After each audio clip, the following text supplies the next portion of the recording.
Landry Salanon pour nous aider à écumer les quotidiens à nous parvenus ce matin. Landry Salanon, bonjour. Bonjour, Joël et oui, on les attendait après l'annonce du courrier à eux envoyé par le ministère de l'Intérieur. J'imagine que le sujet est à la une de bien de journaux. Évidemment, les membres du parti Les Démocrates, un parti en gestation, sont donc montés au créneau à travers une sortie médiatique. Ils sont donc revenus sur les différentes observations faites par le ministère de l'Intérieur. Pas grand-chose, ont-ils dit finalement, 30 points au total. Ils contestent également des points sur lesquels est donc revenu le ministère, disons, de l'Intérieur. On découvrira dans un instant le contenu un peu de cette sortie médiatique. Et dans le même temps, les membres de la résistance se chamaillent. Voilà, il y a bruit au sein de la résistance, au point d'appeler évidemment l'un des leaders, Nicéphore Dieudonné Soglo, a sorti un communiqué pour les appeler donc au calme. La victoire s'obtiendra évidemment pas dans la division. Nicéphore Dieudonné Soglo qui a donc tenté de taper du poing sur la table. Les journaux aussi en parlent. Et puis c'est aussi la rentrée. Et puis le déchaîné du jeudi trouve également ces images, voilà, et aussi ces mots pour parler déjà de cette rentrée qui s'ouvre donc lundi prochain en République du Bénin. Merci Landry, on démarre avec quel quotidien? Nous démarrons avec Point Média. Point Média qui nous parle de la gouvernance sous la rupture, champagne et caviar pour les grands électeurs pendant que le peuple se meurt.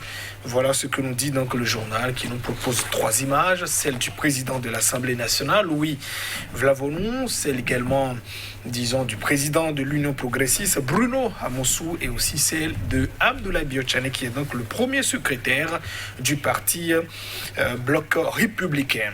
Et pour le Bénin de demain, il faut conjurer la gouvernance par la faute. Voilà donc une autre tribune publiée évidemment dans les colonnes de Point Média ce jour. Le journal qui nous parle aussi de cette affaire de disparition de plusieurs milliards de francs CFA aux impôts. Il y a plusieurs cadres de la Direction générale des impôts qui sont donc écoutés à la criette. L'Afrique en marche, on parle de ses performances ou de ses performances et notamment ses évaluations internationales. Le Bénin de Patrice Talon est à la traîne, croit le journal, selon le rapport 2020 de Heritage Foundation, cette structure américaine qui cloue le bec au régime de la rupture, croit savoir donc le journal L'Afrique en marche. Le quotidien qui parle aussi de ce communiqué publié donc par Nicéphore Dieudonné Soglo parlant des attaques entre membres de la résistance. Soglo appelle les opposants au calme et au nom des victimes tombés au champ d'honneur de la démocratie béninoise. Voilà, c'est toute autre interpellation d'un député à l'Assemblée nationale. Usage de la chicha par les jeunes en République du Bénin. Le député Nazer Sado interpelle le gouvernement, lui qui il y a quelque temps aussi s'était révélé à travers une interpellation sur les cérémonies ruineuses au Bénin. Matin Libre, on parle donc du courrier avec cette sortie médiatique, disons des membres du parti Les Démocrates en gestation, en prélude à l'obtention du récépissé provisoire. Le courrier de Sakalafia entre flou et confusion, voilà ce que dit le journal. Une trentaine d'observations faites aux démocrates. Faux, il n'y a rien eu sur la non-démission des membres du parti Foscori pour un Bénin émergent.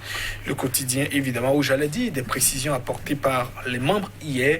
Le ministère de l'Intérieur n'a jamais envoyé des observations sur la non-démission de certains membres du parti,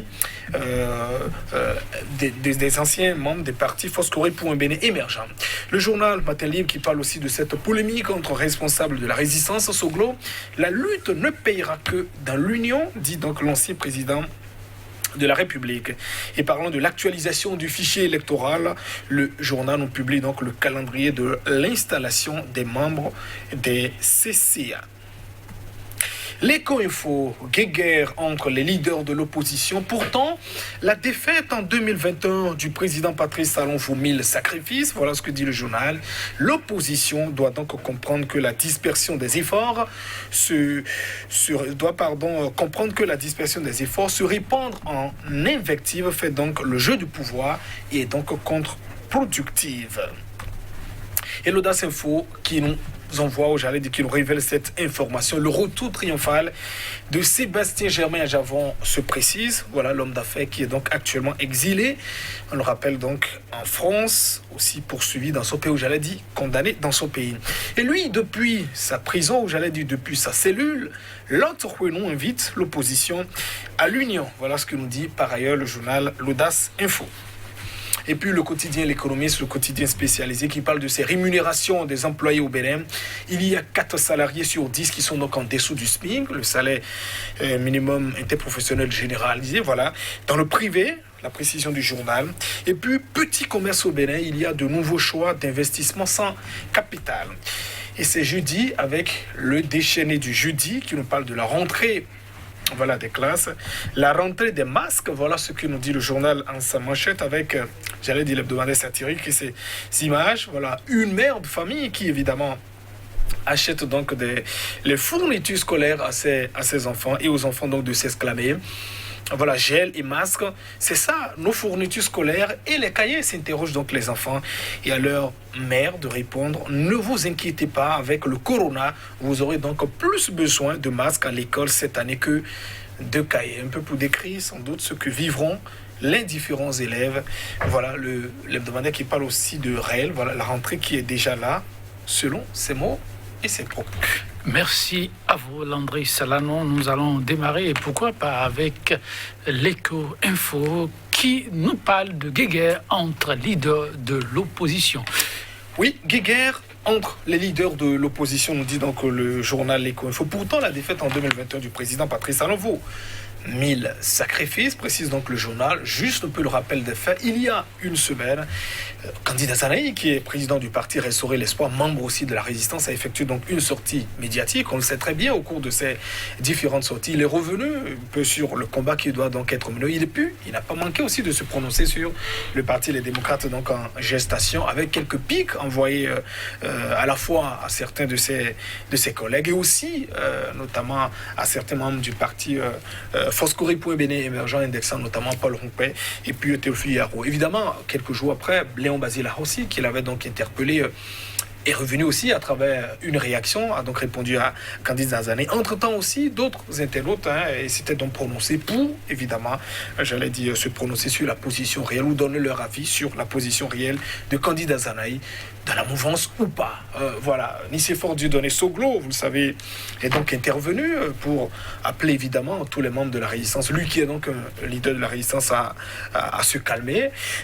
L'ancien président, qui ne déroge pas à sa signature, vous le savez très bien, l'ancien président de la République, le vice-président, disons, du Forum des anciens chefs d'État et d'Afrique, voilà, créé évidemment sous le haut parrainage de Nelson Mandela à Maputo, au Mozambique. Donc il a publié un communiqué pour appeler donc les différents membres de la résistance évidemment au calme. Analyse, c'est juste dire que avec toute l'expérience de ces membres qui sont donc au sein de la résistance et qui en tout cas les entendent, ambitionnent donc conquérir le pouvoir, arracher le pouvoir à Patrice Talon à travers les voies démocratiques en 2021, la question que se pose, est-ce que c'est le moment, évidemment, de se chamailler et de créer donc des fissures en soi? On ne peut pas espérer, comment dit-on, une vie forcément linéaire entre des acteurs qui ne se connaissent pas. Même en des membres d'une famille, on se chamaille toujours, mais ils sont quand même expérimenté, je présume quand même, pour savoir qu'à ces périodes beaucoup plus délicates, ce n'est pas du tout le moment de s'envoyer donc des piques et de se diviser, parce que les adversaires pourraient donc intervenir aussi et essayer donc de les diviser. On voit souvent, est-ce que à un certain moment, ces membres de l'opposition, ces membres de la résistance ne devraient quand même pas dire on arrête pour faire évidemment face à l'enjeu principal, ou bien 2021 n'est-il peut-être plus un enjeu essentiel pour est-ce que il joue aussi à de la diversion.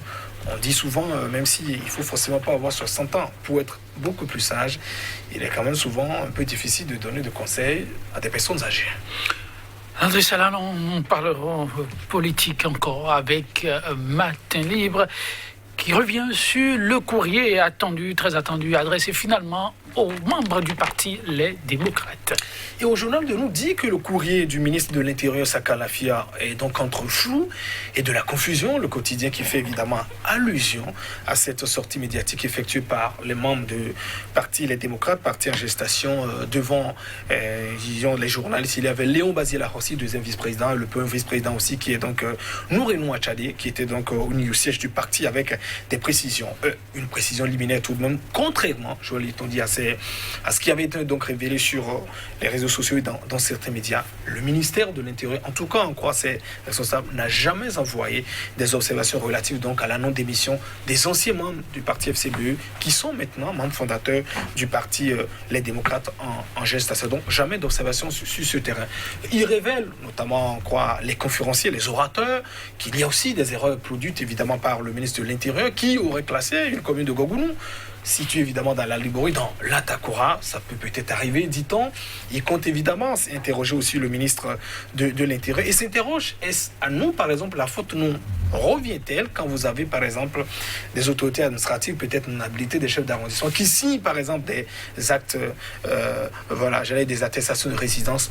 En gros, à les en croire, à les entendre, les observations, en fait, dont par le ministère de l'Intérieur se résument uniquement sur, se fondent uniquement, sont relatives uniquement sur les pièces d'état civil. Et à eux de se réjouir en disant, nous avons produit un dossier béton, c'est peut-être dans la volonté du ministre, du ministère de l'Intérieur, de nous trouver sans doute, disons, de la poux sur de la calvitie, qu'on nous adresse quand même une trentaine d'observations à faire. Leur conduite, il rappelle quand même que nous essaierons de répondre à toutes ces observations. On essaiera également de rencontrer le ministre de l'Intérieur, parce que n'oubliez pas, le code électoral a quand même prévu que cette fois-ci, en tout cas dans les nouvelles dispositions, les observations, les corrections ne peuvent donc être faites en une seule fois. Je disais hier déjà que jusqu'à preuve de contraire, on présume de la bonne foi du ministère de l'Intérieur.